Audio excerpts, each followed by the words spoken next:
Our story so far. Charles Tandy supports an effort by John Roach to find someone to build him a computer. John goes to Silicon Valley and decides to do it himself.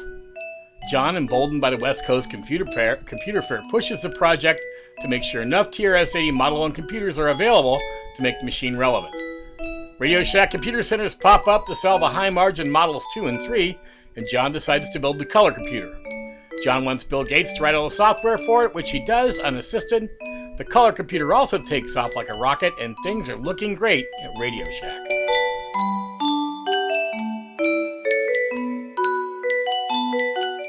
We were up to the color computer. Of course, the IBM PC was introduced in '81, and Gates had kind of kept me informed about what was going on there. And then, as within a day or two after it was announced, the local IBM office had me come down and look at one as a courtesy. Mm-hmm. And I looked at it and I said, my gosh, there's not anything in here that's proprietary that I can see.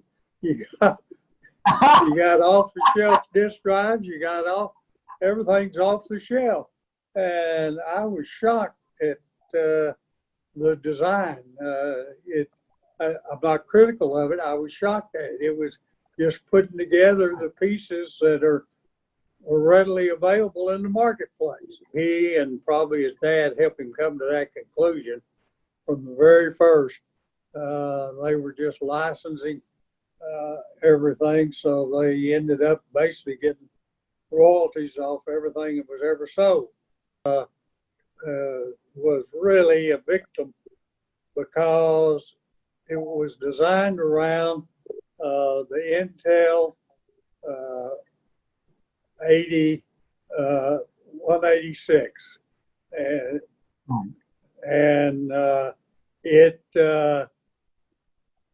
was too slow, was not a great chip, and it was also the first machine that Windows was run on.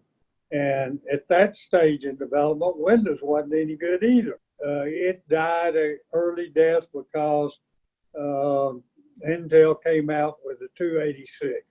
Probably in '78, after I was on another trip out in Silicon Valley and visiting our various vendors and what have you. And I went to Intel, and who's the guy that founded the chip? Anyway, he wasn't there that day, but I talked to Dr. Moore, and talking to him about the computer business and what was Intel doing, and did they want to get involved with us and what have you. And he said, there is no way Intel is going into the computer business, because we were in the watch business a couple of years ago, which was a consumer product, and we lost our shirt. IBM was going to come out with a PC Junior, and that's enough to make you quake in your boots when they've already made a big impact in the business with their original PC.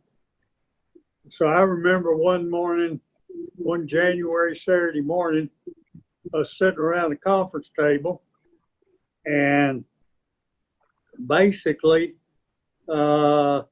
deciding what the Tandy 1000 would be, with 4 or 5 software programs where people could really use it when they got it home. They wouldn't have to try to do their own software or buy it from other people or what have you. I had a code name for it, which was November. And that said to the engineers and the manufacturing guys, this has got to be in the stores by November so we can hit the Christmas season. Actually, sold in pretty good quantities for 5 or 6 years. Of course, there were updates and EXs and SXs and I don't know what all. But it was a great machine for us, and it was a great machine for the customer. My customer could actually do a lot with it. I forgot to tell you one story back that was more back in the 1980 time frame, and that was about the origin of the VisiCalc.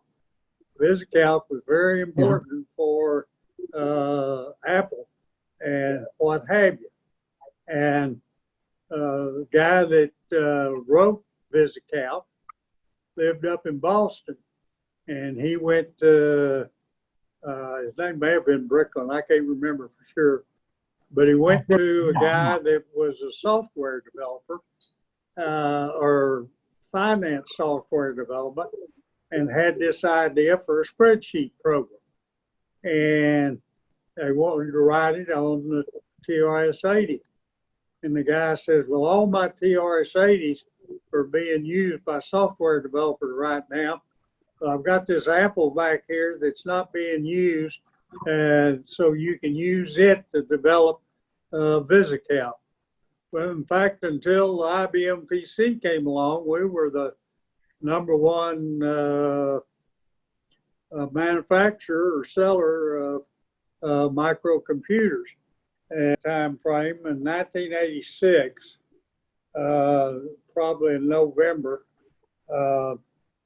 I was in New York and talking with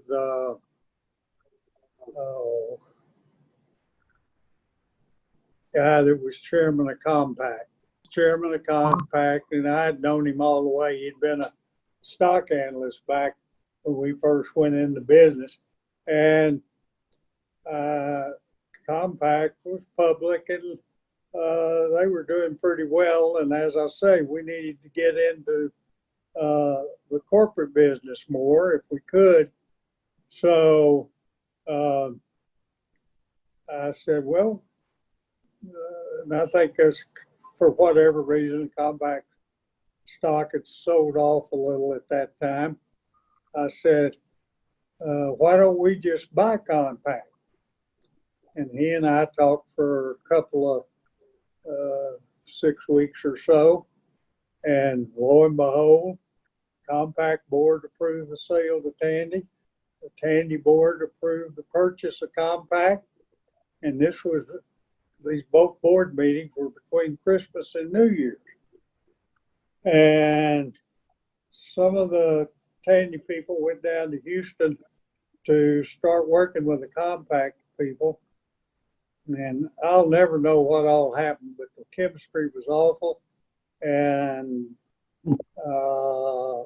I stayed on the phone for 2 or 3 days full time trying to hold the deal together. But the deal fell apart before the day we were going to announce it. Our people were really retail people, and their people were really computer people. And I don't know how we would have been the largest manufacturer in the country at that point. They were big enough, and we were big enough. We'd have been bigger than Apple or IBM either. And how, as the industry developed over the years, that would have all worked out. Obviously, Compaq's gone today, and Radio Shack's gone today. Dell and others, a lot of mail order computer business started happening, and the gross margins started deteriorating very rapidly. And by 1990, computers were 40% of our business at a 40% gross margin. 2 years later, they were 10% of our business and 10% gross margin. And of course, that's when we sold the computer manufacturing plants, and basically, we sold some third-party computers, but we were basically not a factor in the industry anymore. No, you were a little bit critical of Computer City and Incredible Universe, and they clearly were not successful. But why would I do that? And the reason I would do that is I could see that it was going to be hard for Radio Shack to maintain a high, meaning 15% type growth rate, which is what Wall Street would like to see, without having some help. Of course, those didn't turn out to be help. And of course, everybody knows what happened to the computer warehouse stores and the Incredible Universe. It had some positives and have some negatives. But really, right at that stage in the early 90s up to the mid 90s, there wasn't any product. There wasn't any new product. Product cycle was always much more important to us than the economic cycle. And Circuit City was doing a little better, but one of the problems that Radio Shack always had is the TV business, the VCR business, the DVD business. It didn't have any gross margin. I mean, very low gross margin. I'm talking about 15, 20%. Cost us 35% to run a store. So we couldn't really compete very much in those categories. I don't know if you remember one called Zoomer. It was a personal digital assistant. It read handwriting and what have you. We had some handwriting expertise, and so I went to the Orient and got Mr. Casio and talked him into building us a personal digital assistant. We got out in the marketplace, and again, the CPU was too slow. The handwritten recognition was marginal, and it didn't sell very well and shouldn't have. It wasn't that great a machine. But we designed a step up, or the next generation of it. And our marketing people, they said, we don't want to risk selling that machine. And so we sold it to some of our employees, and they took it and introduced it as the Palm, and pretty successful for a few years until the iPhone came along. If I'd have been smarter, we'd have had a phone in that personal digital assistant, but I wasn't quite smart enough to figure that out. We made computers for digital equipment. I don't know what's ever happened to digital equipment. They're not around anymore, but they were big in those days. And we made computers for a lot of people who had refused to make computers for us early on. The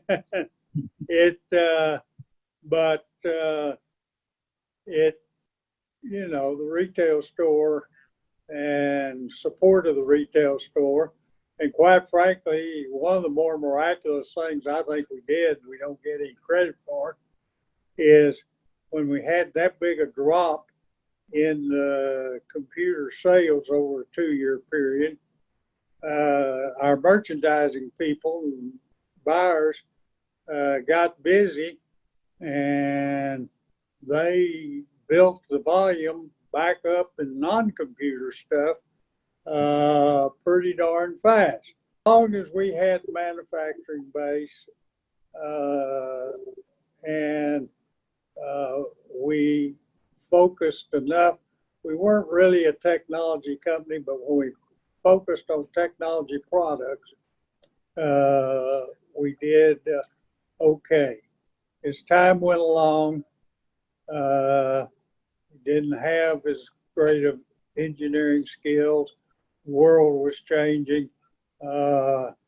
some people felt that it was a mistake for us to focus on technology. In my opinion, that led to the ultimate demise. Why Radio Shack couldn't have led to card cutting, why Radio Shack couldn't have led to smart home and those things back 10 years ago, much less today, I think was a big problem for them. I only had one director that I had a problem with, and he didn't have any support on the board to speak of. And he and his son, stirred up as much trouble as they could, finally gave up. But the only thing I had focused on is that I was going to retire at age 60. And the reason I was going to retire at age 60 is because Charles Tandy had his heart attack and died at age 60. And my dad died at age 59. And being in a stressful industry and a stressful job, I felt like come age 60, I needed to get out of there for my own personal benefit. And I'm sure it would have killed me within a few years if I hadn't retired. I'm fortunate though. I had a good long retirement. It's hard to believe I've been retired over 20 years. Really, the computer was probably the thing that I was so involved with and had a lot of pride with what we accomplished and what have you. And of course, most things don't last forever, and it didn't. But there were a lot of other good things that went on, whether product developments or just seeing so many people continue to climb up the ladder and become district managers and regional managers and vice presidents and what have you. We just had a lot of good people that worked real hard. And the thing I hate the most is to think that all the hard work we put in to building that is all for naught today. Our compensation plan was the same, no matter what color you were, female, male. It was all dependent on you, dependent on your success. And one of the things that I didn't give Charles Tandy credit for earlier, that I firmly believe and often say, is that the store model, the way it functioned financially and what have you, he really institutionalized entrepreneurship. He let people who wanted, some people didn't want to work very hard and they didn't stay very long, but you could work your way up the compensation ladder, up the management ladder, and we were pretty non-discriminatory always. And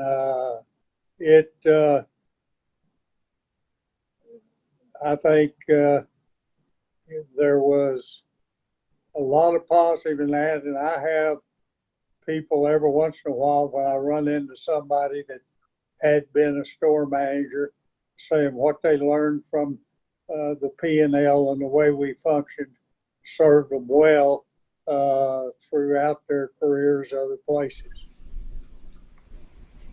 94% of all Americans live or work within a 5-minute drive of a Radio Shack. Thousands of us head to the neighborhood store when we need advice about electronics.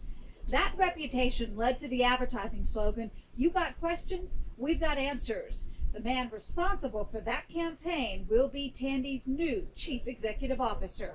Talented, capable, and ready to go. And, Leonard Roberts came to Tandy 5 years ago by way of restaurant chains Arby's and Shoney's. He'll become only the third person to ever lead Fort Worth-based Tandy Corporation. Today is the day, of course, that I announce that I will step down. John V. Roach has been at the top the past 20 years. He'll turn 60 in November and call it quits, although he'll serve for a time as a non-executive chairman of the board. Roach says his intense work ethic makes it impossible to carry on as CEO. I'll sprint to the finish line in December. That is working, suggesting, encouraging, and leading, and most importantly, ensuring a smooth transition.